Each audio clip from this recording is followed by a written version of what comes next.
much, Madam Chairperson, comrades at the head table, comrades, brothers and sisters. It is a pleasure for me to be here with you, and I want to thank you very much for coming out today, a national holiday set aside to celebrate the rights, freedoms, and accomplishments of our workers, all of you. But you have seen it fit to be here at this simple but significant event. Now, you know that your parents and possibly your grandparents have been living in this village of Walton Hall for decades without a title to the lands upon which your houses are built and which you are occupying as your homestead. You also know that in the farmlands aback the house lots, your foreparents, your grandparents, and now you are occupying those cultivation plots without any title. What is a title? A title in Guyana could either be a certificate of title or a transport, because we have what is called a dual system of land ownership. We have the land registration system, and if your area falls under the land registration system, the title that you get is called the certificate of title. If your land falls under the Roman Dutch system, that is the land ownership system left here by the Dutch, which the British inherited but never changed, and that is the second system of land ownership in the country, then the title that you get for your land, if it falls within that area, is called a transport. Whether it is a certificate of title or a transport, that instrument, that document, conclusively determines that you are the owner of that piece of land to which that document relates. Once your name is on that instrument, then you own that portion of land to which the instrument relates. It means that you can sell that property, you can take that instrument to the bank and borrow monies and lodge that instrument as a collateral to secure the loan that you are borrowing. You can now, with clarity and certainty, leave that property by your will to your descendants, your children, and they will receive the title when they probate your will. You can now sell this property because you now own it conclusively, and you can sell it at a price that would be far higher than if you didn't own it by a title. You can gift it during your lifetime. You don't have to wait until you die if you wish to give the property to your relatives, your children, whoever. You can give it away, and the title will move from you to the person to whom you are giving it. Right now, you can do none of those things that I have just outlined. Why? Because you don't own it conclusively in law. You are living there, yes, and when you die, just like how your parents and your grandparents were living there, and you continue to live, and that cycle would have continued with none of you being owners of the property in law. Today, that is going to change. So after 80 or more years, you will get title. You are the first generation living on these lands who will be the recipient of a formal legal title for these lands. And that, my friends, is a historic accomplishment. And what is most important is that the government, our government, first of all, we did this on our own volition. I came here when we were in the opposition. You'll remember, we had an outreach along the coast. We spent a whole week. And when we were at Walton Hall, I discovered that the entire village is owned by a co-op society. And that co-op society was dormant for many, many years. In fact, the members of the co-op society had died out, and the co-op society was not functioning. And therefore, all of you were essentially glorified squatters on the lands that you are living in. And on our own volition, we made a promise to you that once we got into the government, we will begin a process of regularization, at the end of which each of you will be given a transport for the land that you are occupying. We also promise you that once the homestead areas are concluded, we will do similarly in relation to the cultivation plots. And when I met with you to start this process, I explained to you that we will do this process in those stages. Now I know, and I'll be the first to admit, that it has taken a very long time. That is because it is a tedious process. And we must understand it, because I'm doing similarly at Paradise and at Jib, and people are becoming frustrated. we are doing similarly at Friendship in the Pomeroon River. And again, people are becoming impatient because the process is time consuming. But that is the very nature of the process. Each of you, we had to send a surveyor to survey your individual plot that you are occupying.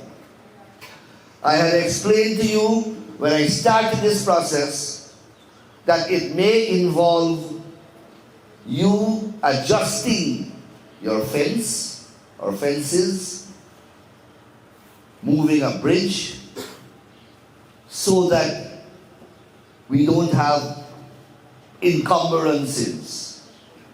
Because, as I said, you are squatting and you are not occupying the land necessarily in an orderly manner. So some of you fence way out more than some. And some of you may be encroaching on a streetway. And when we began this process, you agreed that you will have to cooperate, because I told you that if you do not cooperate, then I can't help you. And fortunately, you cooperated with the process. But again, it's a tedious process, because every one of your land has to be measured, and we had to get a description for it, because each of your transport will have that lot number, that description, and the size of your land. And then a plan got to be drawn to that effect. Then that plan got to be taken to lands and surveys, where it has to be recorded. And then once that plan is recorded, then Azina Baksh, the registrar of deeds, has to then commence a process where all of you had to sign certain paperwork so that the legal process would begin to eventually conclude by the issuance of transport in your name. And what is another significant characteristic of this process is that the government of Guyana, the People's Progressive Party, civic government of Guyana, bore the brunt of the costs of this process. This process is an extremely expensive process. First of all, we had to bring in the co-op people because we have to do things legally. As I said, this used to be co-op lands, so we had to bring in the co-op people. We had to officially disband the co-op. Though it was non-functional, it doesn't mean that you can just go in and take the people, the co-op land. We had to do that. We had to consult with you. And you would recall, we met with you, I brought the co-op department, and that's how we began the process. Then we had to pay the surveyor to survey one house lot. To survey one house lot, if you have to retain your own surveyor, is over $100,000. To survey one house lot.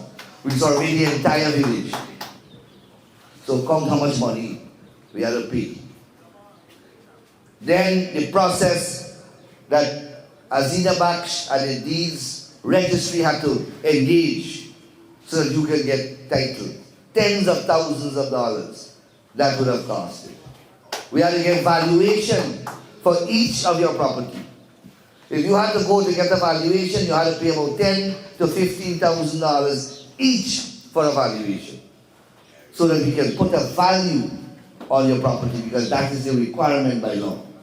All of that was done during the last couple of years, and the government foot the bill for all of that. So while others are speaking about empowerment, we are delivering empowerment. There is no greater form of empowerment.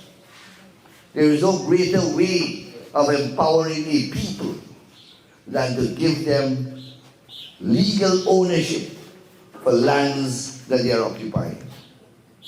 And we are doing this as an initiative of President Dr. Mohabir Anil Nandlall, not only on the Essequibo Coast.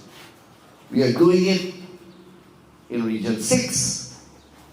We are doing it along several villages on the west coast of Berbice.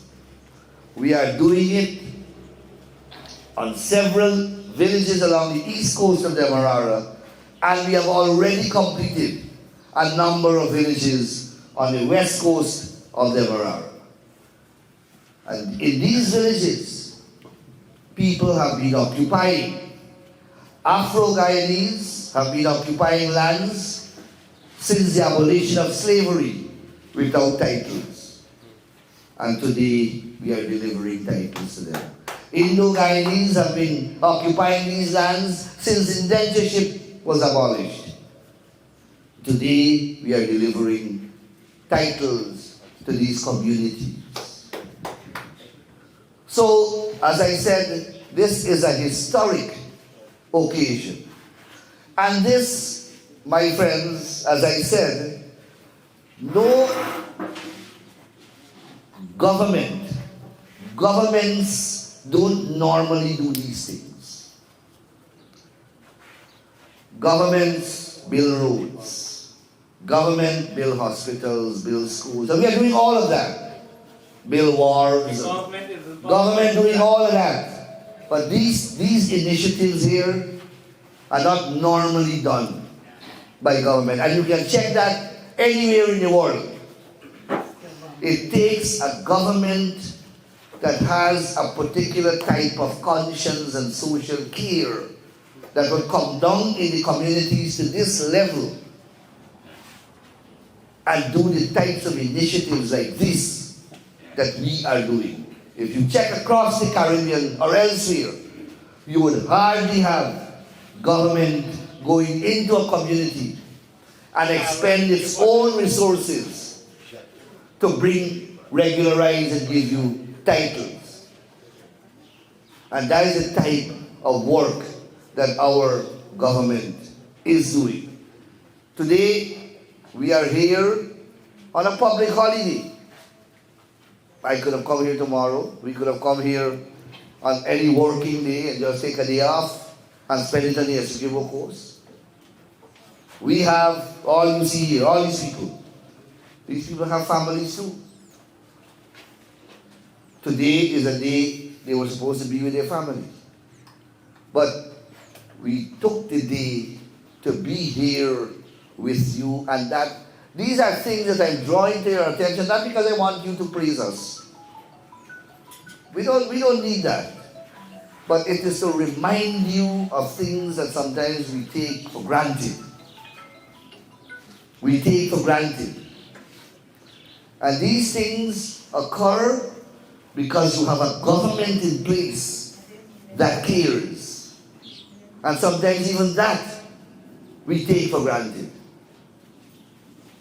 I remember when we walked this coast between 2015 to 2020, and we went into the villages,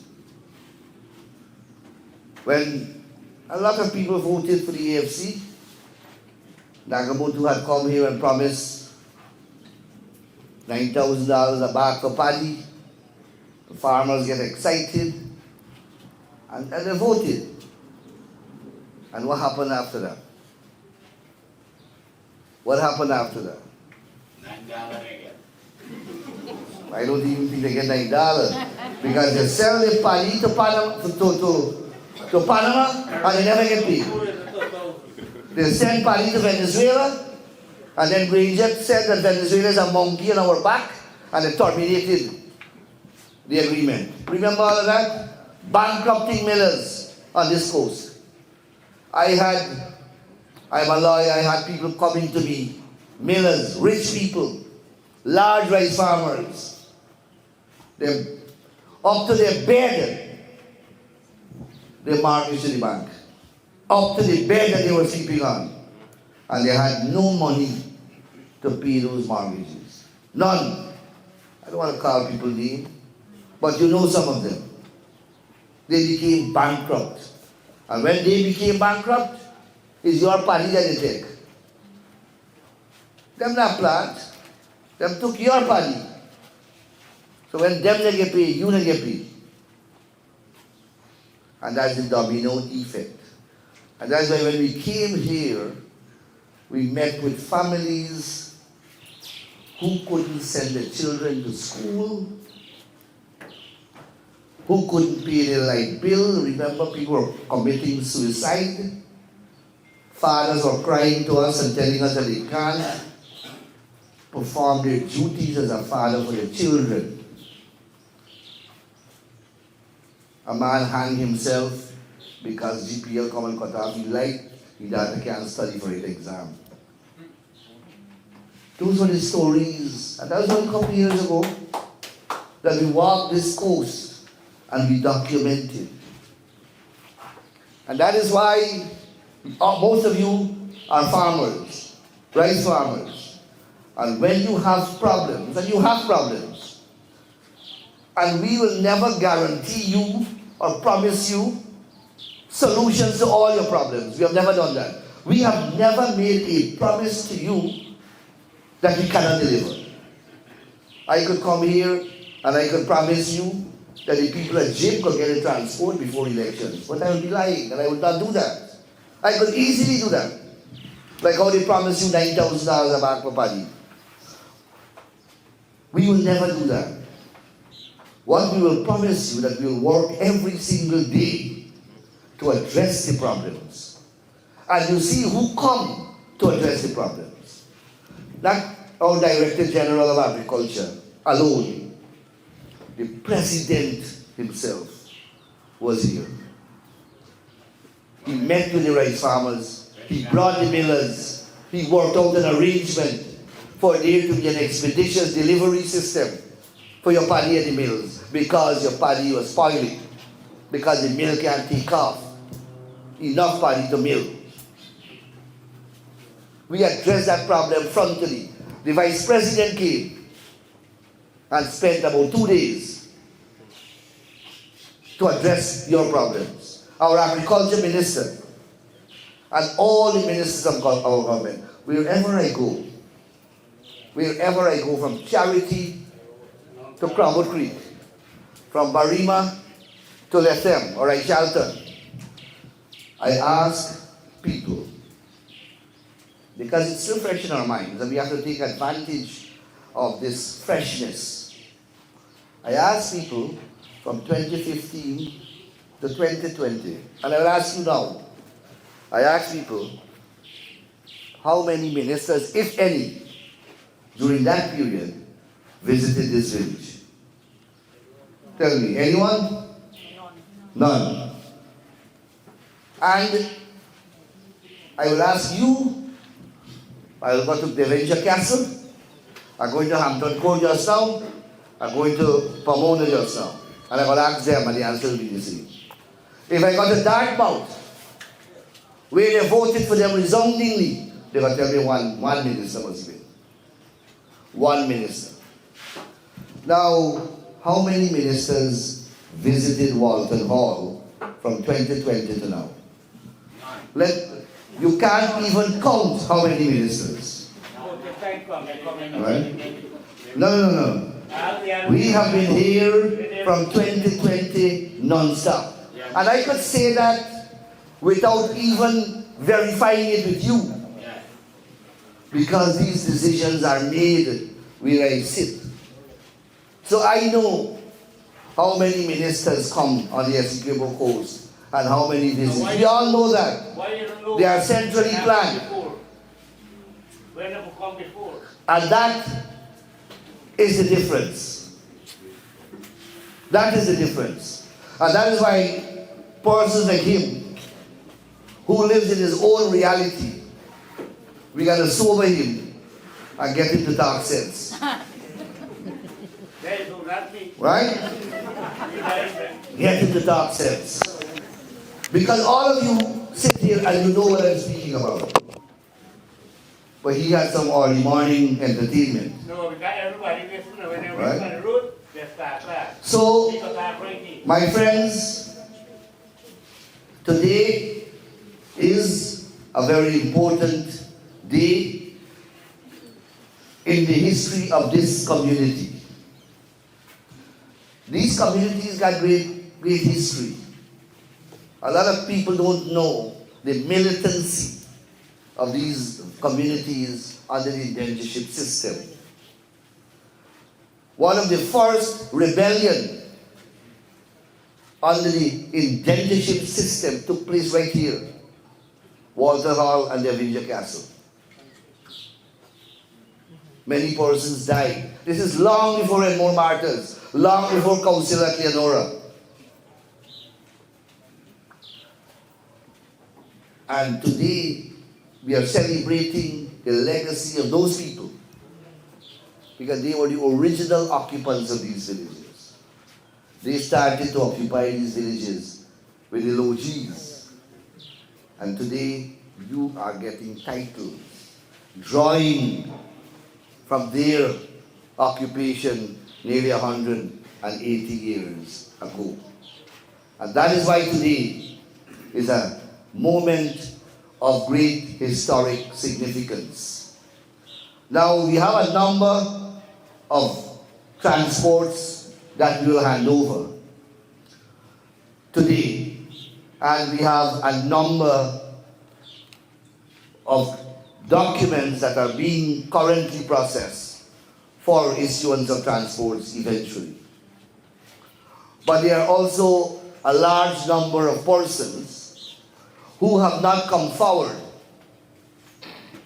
so that we can start the process to get them their transports. And I want to appeal to you to encourage those persons to come forward. The process that we have embarked upon is intended, when we do the head count, to deliver to families here, over 250 families, transports for their lands. Over 250 families. So we know how many we have in process, and we know how many more persons have to come. The longer you take to come, the longer the process will take to deliver to you your transports. And I would think that all of you would be excited and would be anxious to get your transport. So you will cooperate fully and make yourself available. You know that we have opened a brand new diesel commercial registry facility, head office, here at Sunny. You saw the building. Go in and look at the building. Spend a lot of money there to make you comfortable when you go there to transact your business. So that office, Azina, will continue the process. And my office in Georgetown, the Ministry of Legal Affairs and Attorney General Chambers have an office within called the Public Trustee's Office. And that office plays an important role. They are the lawyers for you. I didn't mention that to you. Even the legal fees that you are supposed to pay, the government is paying it for you. Because this is a legal transaction. The cost of this transaction is calculated by law based as a percentage of the value of the property. And that is why we had to get a valuation done for each of your properties. The valuation cost we paid, as I said earlier, and the legal fees that a lawyer would have charged you, we are also paying that for you. Tell me which government will do these things. And that's what I'm saying. And we mustn't take these things for granted. That's the point I want to make, and make it very emphatically. So I want you to encourage all the persons who have not yet begun this initiative with us, and to encourage them to do so. Remember, the information that you give us, that is what we have here on the transport. So the names, remember we are telling you, we told you up front, I don't want to go through the whole long process, but the names who you want to appear as the owner, you give it to us, and those are the names that will appear on the transport. So those people who are left out, when they go to the registry at Sunny, they must be prepared to provide those information. Tell the people at Sunny who you want name to come out of the transport. And like when I met with you first, I told you that you can put more than one person. You can put two, you can put three. But once you put more than one, you have to determine whether they will own it equally or they will own it jointly. And there is a legal difference. If a property is owned jointly, when one joint owner dies, the property passes straight over to the other side, to the other joint owner. It's not left to the beneficiaries of that person. When the property is equally owned and one equal owner dies, that equal owner share is left here. You don't pass to the next one. And that share goes down to the beneficiaries of that person. Alright? So you get a clear idea of the type of instructions you must give. So I want to close by thanking all of you for being here and for cooperating with the process. We will now begin the process of handing over the transports to you. Thank you very much.